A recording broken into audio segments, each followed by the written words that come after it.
Hello, everyone. Welcome to Wrestling Royalty. Welcome to Give Me a Hall, yeah, and welcome to the Friday night feature where we will be going over WrestleMania 41 and we'll be recapping in very quick fashion. We're going to try and keep it very brief. Everyone's probably still a little bit tired from the long events and the long weekend that is WrestleMania, especially if you're over in the UK. Pulling some long hours well into the night for those in the UK. So thank you for joining us. I hope you're having a great Friday evening or Friday day, wherever you are in the world, and you look forward to a good weekend. Not as action-packed, I'd guess, as last weekend when everyone was tuning on to Netflix or Peacock to watch WrestleMania, NXT, all those good things. So we're going to be going through everything as quickly as we possibly can. I'm going to throw up some slides. It's just me tonight, guys. Everyone else is otherwise engaged. As I say, last weekend is quite a full-on weekend for everyone when it comes to talk about wrestling. So we'll get a little bit of burnout and they just want that weekend free. Obviously, big shout-out to Dan Hargreaves from Give Me a Hill, yeah, for all his amazing work with the watch-alongs, the previews. We did the preview show last week where we did the quiz as well. Takes a lot of time and effort to put those things together. So big shout-out to Dan for doing that. But of course, there's a lot that we have to unpack from last week when we're going and talking about WrestleMania. So we're getting into all the things I possibly can. I'd love to hear your comments and make sure while you're watching along, make this a conversation. As I say, it is just me presenting tonight, guys. So you do just have Andy. I know that might be sad that we don't have Dan and we don't have Sam and Dom, but bear with me. Make sure you check those comments in. Keep me company on this Friday evening. And let's make this a conversation. Let's make this discussion. Let's take care of some of the business first, though. Hit that subscribe button on Give Me a Hall, yeah, or Wrestling Royalty if you haven't already. Make sure you check out WrestleSphere. There's some good stuff coming up with Joe Henry. We'll get into Joe Henry's appearance at WrestleMania as well. And if you want to see some of my own personal stuff, go check out Roller Coaster Running. It's my personal running and fitness place that you can kind of come along with my journey on that side of things. So make sure you go hit the subscribe button on all those channels, and we'd love to have you along and being fans as well. So I guess there's only one place we really can start when it comes to WrestleMania, and that is night 2 and the main event, which I don't think went the way most people were probably expecting in terms of what we saw. Maybe not the result. I think a few people saw that one coming, even though I think a lot of people were, the expectation was different from what the result was, is probably the best way to say that. John Cena, as you can see, did win the record-breaking 17th World Championship by beating Cody Rhodes under dubious circumstances with help from one Travis Scott. But the big talking point, I guess, is how that match went down. It wasn't a classic by any way or any stretch of the imagination. And obviously, when you look at it from the sort of perspective of what John Cena was saying in the build-up, he was saying he's going to ruin wrestling. I don't think this one's on John, though. Personally, when I was watching it, there's a lot of questions asked to be asked, and they are being asked on social media and some of the press, is more surrounding The Rock's involvement or lack thereof involvement when it comes to WrestleMania and the main event. Now, I think the problem is a lot of people were expecting something to happen. We've got Travis Scott coming out, but in the build-up way back when John Cena at Elimination Chamber did turn heel, it felt like something big was in the offing in terms of were we going to get The Rock at WrestleMania, what was going to happen, between Cody and John Cena in that respect. And the answer was nothing. We got nothing from The Rock. He tweeted out earlier in the day that he was in Hawaii, and that seemed like it was true for all intents and purposes. So we are sort of in this weird state of flux now. And The Rock, well, I'll cover that in a second, has gone on to kind of do an interview. But has he made things worse? I just want to hear about in the comments. Let me know. Do you think what The Rock has said after the show has made things a little bit more difficult for WWE? Has he lost a little bit of grace that he had with fans? Is this whole thing kind of, I don't know, is it screwing over the storyline that they're trying to tell with John Cena by The Rock doing any kind of interview? We'll get into it in a second, but we did see after WrestleMania, the Monday Night Raw that we saw, which is always one where anything can happen, and that's what they kind of say. We opened up with John Cena saying he told us so, and that was what was always going to happen. And he cut I don't think there was kind of anything too exciting or sexy in his promo. It was more of a case of, I'm going to take this, I'm going to disappear with it. I am the last champion, and you'll have to kind of just deal with it as it falls afterwards. He'd done a couple of things after with Pat McAfee on his show at WWE World as well. So he was talking a little bit more in detail. So we'd already got a little bit of a flavor of what was to come on his promo on Raw. And then the speculation mounted as to where do we go next. Now, it does seem, as we got an RKO, that we are going to get Randy Orton and John Cena running it back. Obviously, one of the probably the biggest rivalries that we've had in modern times in WWE. And they're going to go revisit it. And it seems like we could get this at maybe Backlash or even further. But I guess this is a nice, easy, almost like comfy pair of slippers that WWE can slip into with John Cena as the champion. And what's kind of nice about it, it's a bit refreshing, is that we've this time, probably for the first time ever, we've got a face Randy Orton versus a heel John Cena. So it gives a slightly different dynamic to what we're used to. But what we did see was an RKO out of nowhere of John Cena saying that he was kind of, that's it. He's only got a certain amount of appearances left, not matches. He's counting them down. So we look like we're heading towards something that most people can hopefully just put a cap on. Like, it'll be nice for these guys to have one last match together, one last angle where they can go into it and try something a little bit different. But it's nice to kind of put a feather in what has been a great rivalry over the years and revisit it one last time before John Cena hangs it up. Randy Orton, by the way, looks in great shape. He looks like he's sort of reinvigorated by coming back from injury. Almost missing out on WrestleMania with Kevin Owens getting his injury. But again, we'll go into Randy Orton, what happened at WrestleMania with him. As I said earlier, one of the biggest questions I want to ask you guys is, what do you think of the comments that have been made by The Rock? A lot of what he said on Pat's show was basically that he was never supposed to be at WrestleMania. He was brought in sort of in the last few weeks before Elimination Chamber because the sales were struggling, the ticket sales were struggling. So they brought him in to try and boost those sales. There's a few things going around social media, whether like how true that was. Now, obviously, they were in a big stadium in Toronto, but they were never set up to have all 60,000 seats taken. It was a case of they had a smaller setup than that, but The Rock's kind of maintaining that he was brought in, parachuted in to boost that. How true that actually is, because there's other comments that he made in terms of like the plan was to go Cody as a heel, John Cena's thing was completely separate, and that he was brought in so last minute that it was never supposed to be part of the thing. He would have finessed, was his words, the way that happened at WrestleMania. So it's very interesting to see The Rock go into, I guess, like PR mode. Someone else explained this on Facebook or Twitter, I can't remember which one it was, saying that the last time we saw The Rock do this was after Black Adam that he did, and his move release that kind of bombed out a little bit was that he went into full PR mode and he tries to explain things away and put a slightly different angle on it, almost shifting the blame elsewhere. But what it's done in WWE, it's kind of shine a little bit or shine a light on the dynamic between himself, who sits on the board, versus the creativity side of things, which is obviously under Triple H's remit as the chief content officer.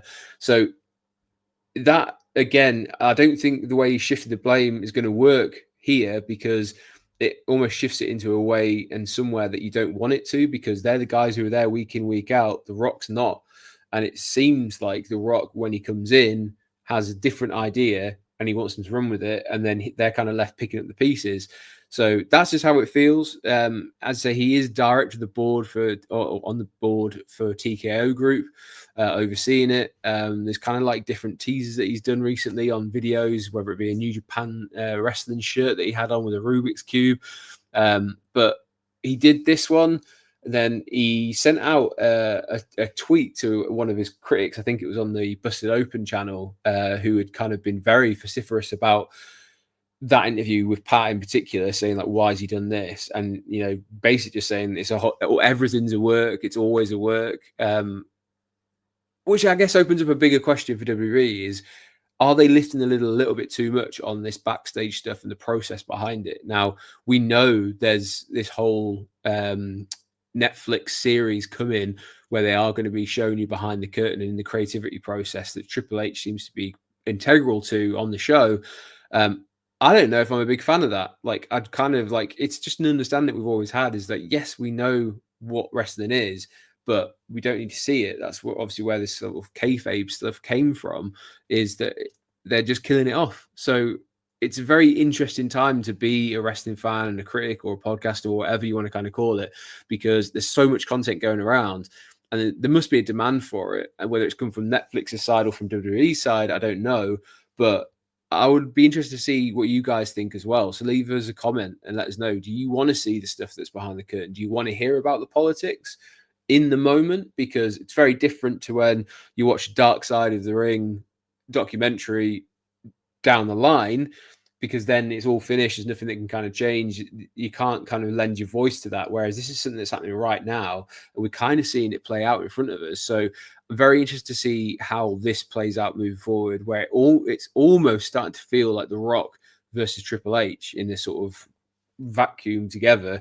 And unfortunately, the likes of Cody Rhodes and John Cena are getting caught in the crosshairs or the crossfire because they're the collateral damage of this power struggle that's going on. Maybe that's reading into it a bit too much, but it certainly feels like there's something a little bit miss at the top. Mark, our moderator, has joined in the chat and says Rock needs to know his role and shut his mouth. Yeah, that definitely seems to be a shift in the way that people kind of approach The Rock and his role within the company. Is he out of touch a little bit too much now in terms of, is it enough to flit in and out? Because you're only going to get that a certain amount of times where people will then just go, what's the point? Because we won't see you when it matters. We won't see you for months. And I just would hate for someone like The Rock to tarnish his legacy that he's been building by politicking his way out of it. Who knows? Let's kind of keep a close eye on it moving forward. But as I say, let us know in the comments. Do you want to hear from The Rock in this way, or do you just kind of want him to go, enough's enough? You've kind of let us down a couple too many times. It's time to move on and just let the roster that's there now do their thing. Because CM Punk's when he after Elimination Chamber, the night after Elimination Chamber, seemed very pointedly to go towards The Rock and John Cena, more so The Rock because of his power of position. So is there a little bit of something that people want to get into? We'll find out. Where does this leave Cody Rhodes is another question that kind of comes out of that. We are scheduled to see him tonight on SmackDown. SmackDown is from Fort Worth in Dallas. It's the first SmackDown, obviously, after WrestleMania. And we've got a big tag team title match in TLC. That would be a really cool one. There's a lot of tease there because I'm sure it's a triple threat tag team TLC match. But that should be fantastic. The three teams that are involved are amazing. But we are due to hear from Cody Rhodes. It'll be interesting to see where his story goes now, because obviously they made a lot about closing, finishing his story, but that kind of opened up this whole new stuff. Will we start to see a Cody who maybe has a little bit more of an edge behind him, or is dejected and needs a little bit more of a pep talk? Is he going to kind of lose his confidence a little bit, or do we see Cody Rhodes kick on and start something completely fresh and brand new? Maybe he turns heel himself. There's a lot of options of how they can do with Cody Rhodes. But it was very difficult in the circumstances not to feel bad for him, because I feel like since he got that title last year at WrestleMania, he did carry a lot of the important stuff for the company, all the media stuff. He's very, very good at. He was the face of the company. Now, I know there's different champions, but Cody Rhodes was the one that all the kids wanted to meet. He's the one who people would react to on the tours. He'd close the shows and make the speeches to say thank you for coming out. So he was the QB, and you heard a lot of people in WWE in the roster refer to him as QB1. So, he built that respect. Where does he go from here? I think it's a great story that WWE needs to take care of, and they need to make sure that Cody doesn't lose any of his shine of importance. One day he will come back to the main event scene. It'll be interesting to see how he gets there. Do you move him around? There's a lot of talk of, are we going to get some sort of draft again, or, a shake-up in terms of the rosters? Does he move on and then go on the same stuff as Jey Uso? And we see that. Let's keep tuned. I'm interested to see tonight what happens with Cody Rhodes. Speaking of fallen champions, and I did mention Jey Uso won the opening match there of night one on WrestleMania by beating Gunther. And we had this really cool angle of Gunther on Monday, attack first Michael Cole, and then Pat got involved to make sure Michael Cole didn't take any beating off of someone like Gunther before Pat was then placed in I think it was a rear naked choke hold. So a lot of questions again. Is Pat going to be written off for a little while? But then he did that interview with The Rock, so is that something else they've kind of messed up? Or is it a case of this is kind of leading somewhere else? I personally think this is a way to get Gunther off TV for a little while and let him have a rest, because he was working week in, week out. You saw matches with the likes of Akira Tozawa, or he was going up against, just kind of people week on week, where it felt like he was just becoming a little bit more villainous. Then to lose his title, this is the perfect time to give him a little bit of a break. He could go out and kind of be like we've suspended him moving forward. But the way that the wording was done with Michael Cole is commentators saying moving forward, we need to be safe in the knowledge that we can just lend our voice and our opinions and not feel like we're going to get threatened or beaten up because of what we're saying. And they were very sort of repetitive in saying that. So that, to me, suggests moving forward, that's the angle they're going to go with. Is there a little bit of fear that's going to creep in? Is that they can't do their jobs properly? So moving forward, are we going to see some animosity between the commentators and certain wrestlers?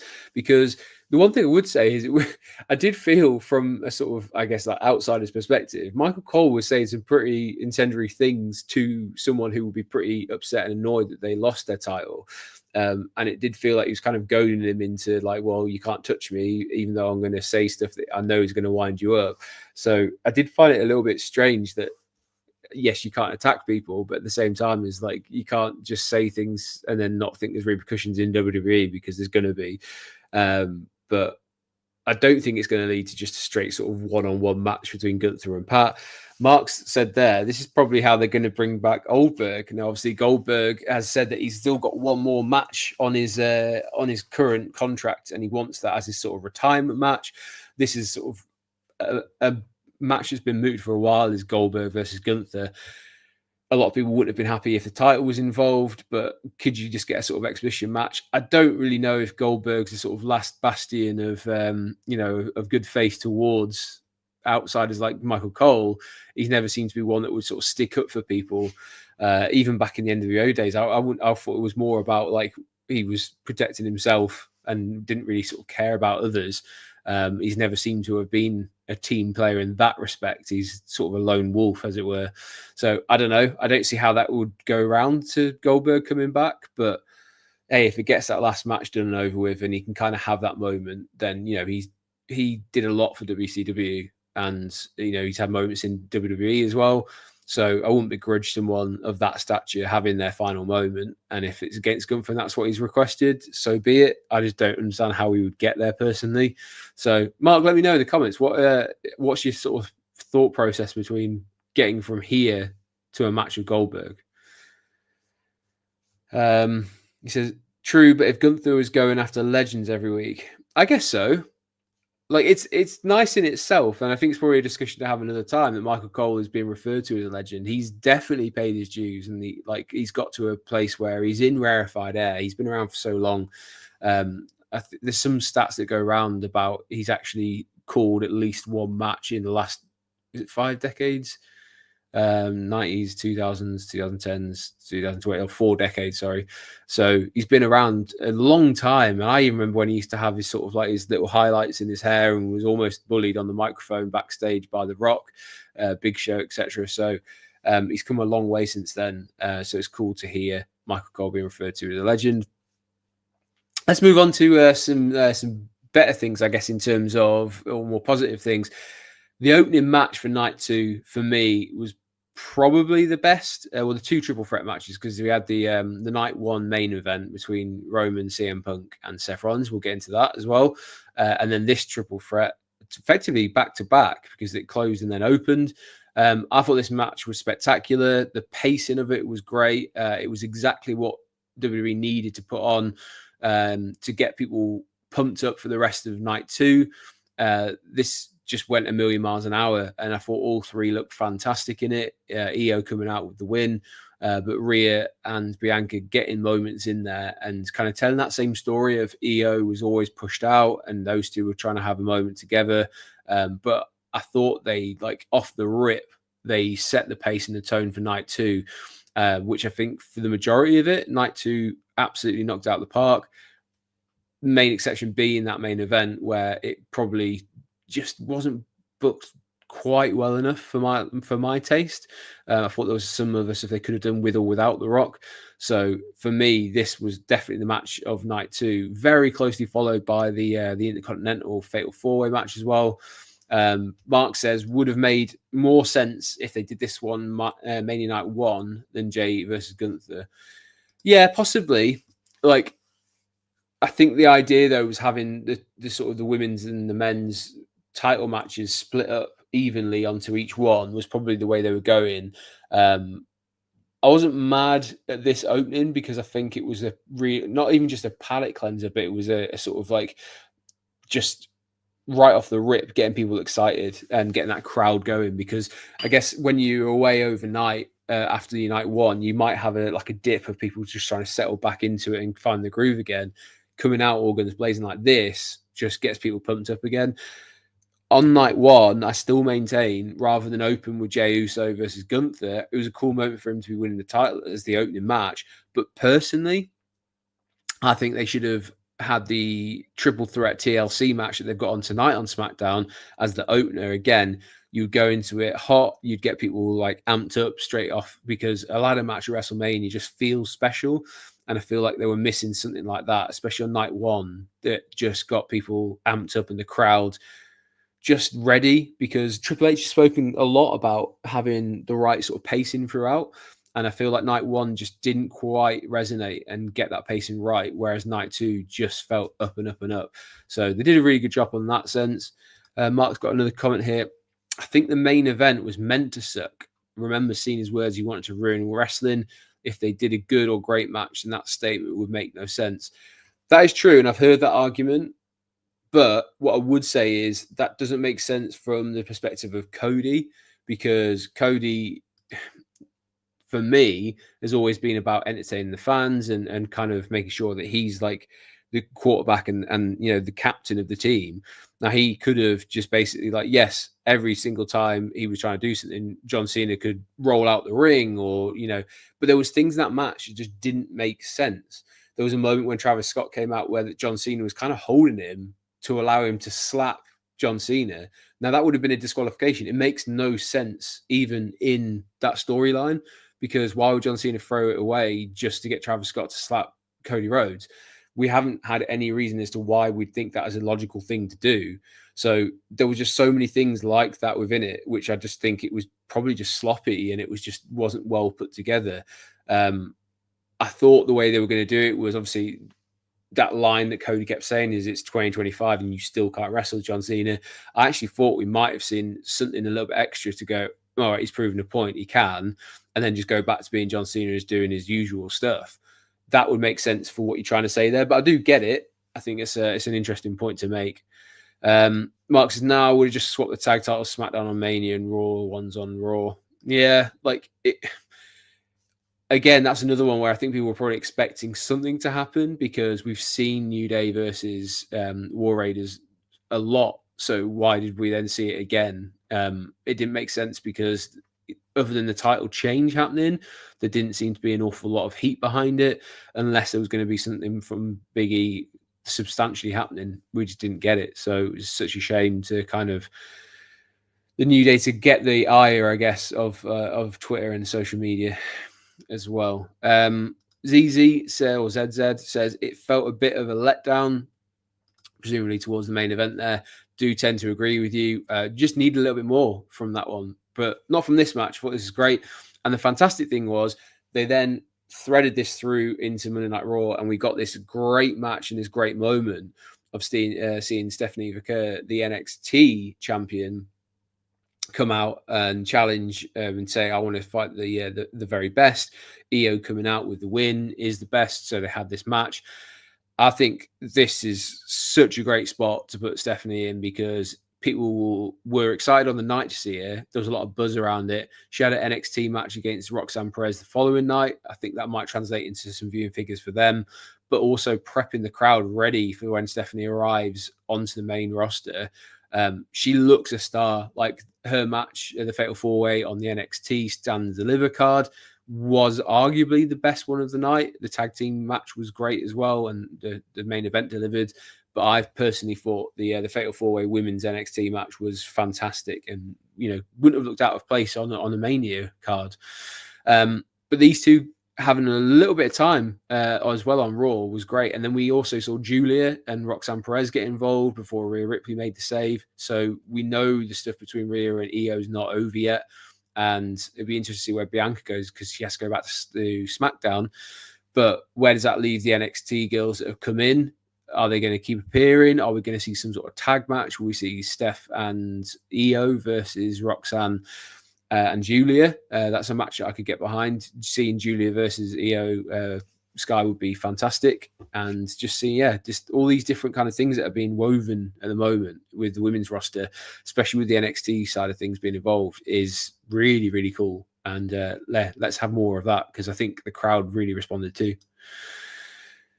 Another really nice moment, really great moment to see was Joe Henry. We've seen him before in WWE. We've seen him before on NXT.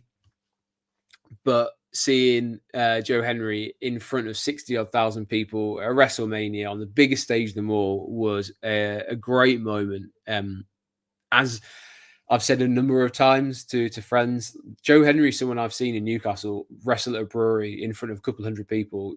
Amazing, for him to kind of get the reception that he does anywhere he gets it. Even at Newcastle in that brewery, amazing. Went to Walker Dome last year. There was queues out the door for him. And that was all to do with sort of the music side of thing that he's done. But as the face of TNA, it's a big moment for TNA. But for Joe Henry, a guy who has worked his ass off to get to where he is now, like he's wrestling in front of very few people. He went to the Commonwealth Games. It was such a nice moment, and especially for British wrestling as well, because the indie scene is great. It's probably at a moment where it's very insular in the terms of like you probably don't hear too much of it across in the States these days unless you're looking for it.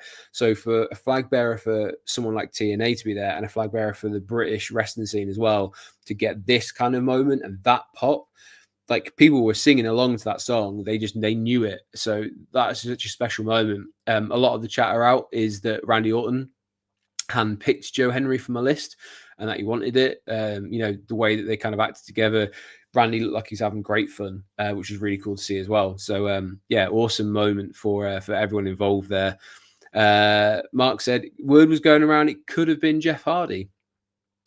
It'd be interesting to see if it was like Jeff was picked, because I think these days they've almost sort of coupled back into it's the Hardy Boys and they're not sort of doing too much singular stuff. So it would have been an interesting moment if you were getting that Jeff Hardy pop, but we got a different JH instead. And it'd be interesting to see where that leads. We saw Joe Henry back on NXT, sort of winding up Trick Williams as well. So let's see where he goes forward in this. Be interesting when we come around to Joe Henry's next sort of contract renegotiations, if WWE make a play for him to come across full time, and how he's going to move on from here, because that's a big moment. Like, how do you top a WrestleMania match against Randy Orton, one of the future Hall of Famers? So let's see how we go back. As Mark says, Randy Orton's trunks was a callback to his old gear when he used to wear those sort of like the weird sort of classic blue trunks, I guess. Really cool moment to see Joe Henry in that. And I think what Mark's saying there is it was almost like a role reversal for him, where he came in as the new guy against Bob Holly, and now he's the veteran instead. So interesting moment. Another one that I thought was a great moment for someone personally was Dom. I went into a few of the calls. You might have heard me last Friday where I mentioned that I thought Dom would win the title, and it would be just rewards for the work that he's put in over the last few years, because Dom, for me, is absolutely the most improved person in professional wrestling. If you look back for the hate he was getting and the kind of performance he was putting in, felt very stiff when he was working, as in a tag team with his dad, just didn't quite seem fluid enough for it. There was a lot of people who said he had to go back to NXT. He did a little stint as the North American champion, but he never fully went back to NXT. He just made the most of the opportunity he's got. He's done a lot of matches on the house shows, and just week by week was getting receptions. So to go into a fatal four-way match against, Penta and Bron Breakker, again, we'll talk about Bron Breakker in a couple of minutes. We had all these amazing people in that match. Finn Balor, for him to get the reception that he did when he got the win, must have been a huge moment internally for him, and he just played the entire thing so well. So congrats to Dom, and he's done it in a way where it felt very natural. There doesn't feel like the turn between being a heel, where they potentially were piping in the booing and stuff like that, turned to cheers. But it's done in such a way that it'll be really intriguing to see where WWE go with this, because you don't want to force him back to being a heel and going against the natural flow of what the audience is giving you. If they're cheering, let's give them a reason to keep cheering. So moving forward, we're probably going to see Dom versus Finn, and Finn is going to be the heel and Dom is going to be babyface. As Mark says, this kind of felt like a babyface win. Like, they obviously wanted him to soak up the adulation as well, because he got halfway up the ramp, was sent back, kind of ran past a full-on looking Finn Balor, and was getting, drinking in that adulation from the crowd. So great moment for Dom.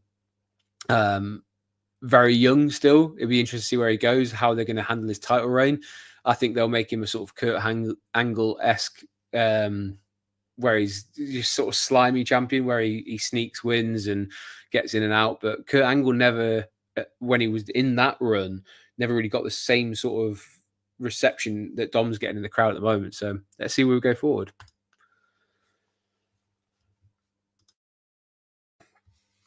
Moving forward and looking at the future, we finished Monday Night Raw with this sort of shocking image of Bron Breakker becoming a Paul Heyman guy and aligning with this new faction that seems to be building between Seth Rollins and Paul Heyman. We now have Bron Breakker with them as well, someone who's touted as being the future of WWE, and they took out Roman Reigns and CM Punk. Probably means we are on the way to getting some sort of tag team match with these involved. Do we then see a third member added? That's, again, the big thing people are talking about. Some people speculating that we might even see Becky Lynch join as a female into this stable or faction, whatever you want to kind of call them. So, yeah, it will be really cool to kind of see. We did see a little while ago on NXT where Paul Heyman visited, and he was seen backstage talking to Bron Breakker. At the time, it was very much, I think they were trying to take care of business. And he was trying to sort of recruit him into helping the bloodline out. So it's not been something that has come out of the blue. There have been discussions before, but it makes us very excited for Raw on Monday to see Paul Heyman's side of it and why he got Bron. Bron can cut a semi-decent promo, in my opinion, but having the guidance of Seth and Paul Heyman should take him to the next level. So he's dropped the Intercontinental title and has gone straight into a really hot angle with some of the biggest movers and shakers that WWE has to offer.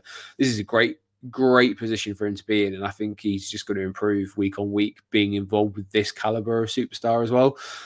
So really cool moment for this, and he got that kind of that gasp, that shock from the crowd on Raw. So let's keep our eyes peeled as to where we go from here. I do think they are going to add another person. I don't think they're done with just two. So let's have a look and see some of the comments again. Becky should not be the third person, says Mark. Yeah, it would feel nice if they would give this to someone who maybe needs a little bit more shine, and Becky doesn't need it.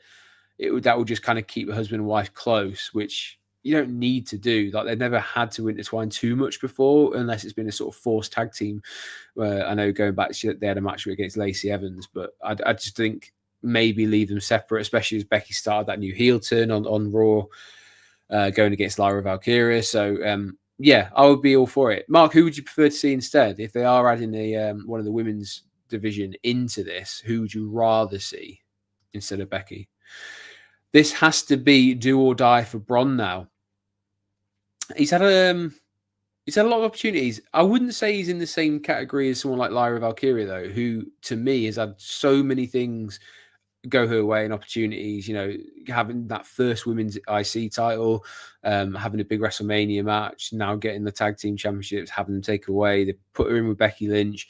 I think they're looking for a way to help her get a personality together on the screen, because I think she's a very, very capable wrestler. They just need something to click with her between her and the audience, because right now it's just kind of crickets, which is a shame. Mark says, for me, Oscar should be the third person. I wouldn't be. Yeah, I can see where you're coming from. Like, Paul Heyman would kind of, I guess, take it to a different level. I would prefer to see someone like Dakota Kai get a chance as getting involved in a big feud with someone, and benefiting from the rub of being involved in this storyline as well. I just think she's such a talent, and I think she should be used that way as well. So personally, I'd love to see Dakota Kai included in it. But again, maybe you want to include someone from NXT, because there's plenty that you can choose from. Mark said, funny how people say he's a Paul Heyman guy when Heyman's kind of already managed him before. Yeah, that was when he was kind of in his corner. I guess from that moment, did he become a Paul Heyman guy from that moment on? And this has always been the plan. Paul Heyman's been kind of mistreated, I guess, by Roman Reigns a few times in the past. So it's not beyond the realm's possibility they tie that appearance in NXT back in somehow. Scott from Rebellious Noise Pro Wrestling is in. Rollins looks like Luther Reigns with those trousers. Oh, steady on. I wouldn't put him down in that category. I know what you mean, though. He used to wear those sort of dress trousers, or dress pants, as they call them in America. Don't know if did he ever wear that brighter color? I feel like I just remember him wearing like gray or black trousers, but I'm trying to think if he ever wore like really flashy colors. It could just be me, I guess. Mark says Kai can talk though, so either Shin or Oscar should be the third person as a manager is really all they need. Yeah, I do feel like they would benefit from someone who would like just focus on them though. Like, Paul Heyman can't just always be like the only manager that's around. I love looking back at sort of the 80s and the 90s, where everyone seemed to have a manager that they matched them up with just to give them a mouthpiece or something. So I do feel like you could potentially give them someone like a Robert Stone or something, and go back to a bit of an era where those who aren't that confident on the mic or struggle to kind of get their point across, maybe let someone else do something for them. Doesn't always have to be Paul Heyman though. Normal Zin says, I'm a big Piper Niven fan. I don't know if she would be a good fit, but would love to see her for a career. I can kind of see your point, but Piper's doing great stuff with the over on SmackDown with Chelsea Green as the part of the secret. Is it Hervis?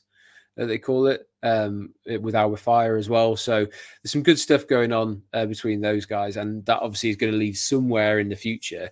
I'm kind of a big fan of the two Scots sticking together. That's a cool little wrinkle as well. But yeah, not a bad shout. I love the speculation. I love people throwing out suggestions, so keep it going. Mark says Seth looks like the man from Curious George, the man in the banana suit. It is Curious George's zookeeper friend, isn't it?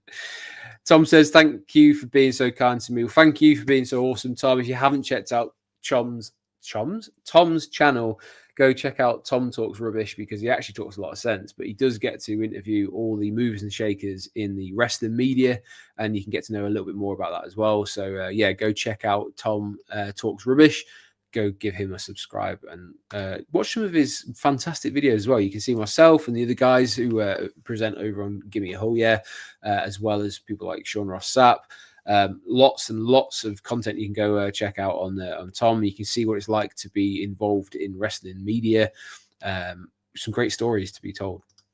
For me, I was stuck in the tag division. We'll probably never get back out of it. Scott says, actually, the color is like Jesus, the one with Carlito, who... yeah, did something to Cena in a nightclub to write him off for a little bit. So, yeah, let's see where that goes. Tom says, Ricky Saints is my pick for a member. I will die on this hill. Ricky is a young Randy Orton in so many ways. there's a lot of comparisons. He seems to have like taken bits and pieces from different people. Like there's a lot of The Rock, like young Rock, in Ricky Saints as well. So be interested to see what his future holds, because over on NXT straight away getting that championship, that NXT North American Championship, straight on the card for Stand Deliver. They obviously have a lot of faith in him. So let's see where Ricky Saints goes. I nearly want to say Ricky Starks, but Ricky Saints these days. I told you it was going to be a whistle-stop tour of WrestleMania. We're not going to hang around because I know this is a Friday night. I know there's a lot of burnout from last weekend as well. If you haven't gone and checked out a lot of Scott's stuff over on Rebellious Noise Pro Wrestling, please go check that out. He did a lot of great work there. Myself and Dom appeared in the build-up on night one. I was on for night two, and I also appeared on Raw as well. The week has flown by. So go check out those guys over on Rebellious Noise Pro Wrestling. Great work as always. I know they're going to be back and doing a preview show in a couple of weeks because Backlash isn't too far away. So those guys will be doing, I'm sure, some great work again over that weekend. So go check that out because they're good friends of the show. Tom says Scott is hopeful of coming back on the show soon. Good luck pinning him down. He's a busy guy, but if anyone can get him to commit, I'm sure Tom is the one to do it. So you can learn a little bit more about Scott over on Tom's channel. I'm going to wrap up. And as I said before, if you haven't already dropped a subscribe, make sure you do. Hit that subscribe button for Wrestling Royalty. Give me a whole year. Got WrestleSphere. And if you want to know a little bit more about myself from a personal perspective, go check out Roller Coaster of Running. Hopefully the content there you'll really enjoy too. I hope you enjoy the rest of the weekend. You don't have to get up if you're in the UK at midnight or stay awake, I guess, until 4 a.m. each night this week. Go enjoy some sleep. Drop us a comment. Let us know what you thought of WrestleMania. Is there anything that you, other than the main events, I guess, that you were particularly shocked about, bored about? What do you think about The Rock? Should he just know his role and shut his mouth moving forward? Or is there something bigger in the offing and it's just all a work, as he said the next day? It's been great having you in, guys. As I say, make sure you hit that subscribe button. We'll be back next week. We might have Sam or one of the guys back from Gimme Hill Yeah will be on with me. Fingers crossed. Thank you for keeping me company on this Friday night. I hope you've enjoyed it. This has been Wrestling Royalty. This has been Gimme Hill Yeah. I've been Andy. Have a good one, guys.